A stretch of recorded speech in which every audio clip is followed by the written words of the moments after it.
Hello बच्चों, let's read the question. So the question here is, a cockroach rides the rim of a rotating merry-go-round if the angular speed of the system merry-go-round plus cockroach is constant.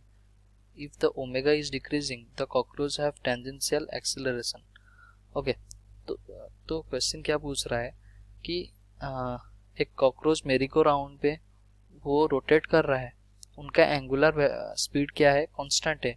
If omega is decreasing, अगर omega of the cockroach decrease कर रहा है तो उसका tangential acceleration generate होगा या नहीं वो पूछ रहा है. So the key concept of question here is,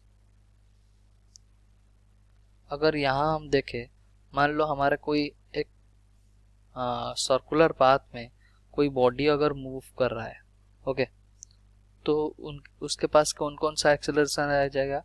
ये एक टेंजेंशियल एक्सेलरेशन आ जाएगा. ओके, यहाँ एक टेंजेंशियल, अगर ये इस तरह से मूव कर रहा है तो ये एक टेंजेंशियल एक्सेलरेशन आ गया. और यहाँ अंदर की तरफ क्या आ गया, सेंट्रीपेटल एक्सेलरेशन. तो सेंट्रीपेटल एक्सेलरेशन को हम क्या बोलेंगे, सेंट्रीपेटल एक्सेलरेशन को हम क्या लेते हैं, AC, that is omega square into R. Okay, और टेंजेंशियल एक्सेलरेशन हम क्या लेते हैं, टेंजेंशियल एक्सेलरेशन. ओके, इसको हम क्या लिखते हैं, AT.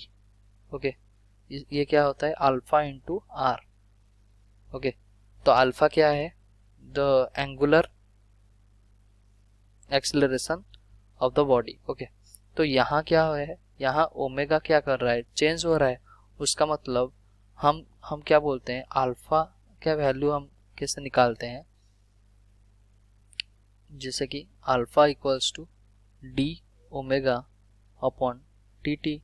इसका मतलब क्या बोलते हैं, angular, the rate of change of angular speed is alpha. Okay, तो हमारा अगर ओमेगा डिक्रीज करेगा तो जरूर अल्फा प्रोड्यूस होगा. उसका मतलब टेंजेंशियल एक्सेलरेशन भी होगा.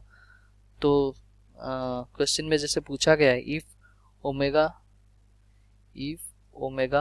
decreases, the tangential acceleration produce. The cockroach will have tangential acceleration. Will have tangential acceleration. Hope you understood well. Best of luck. Thank you.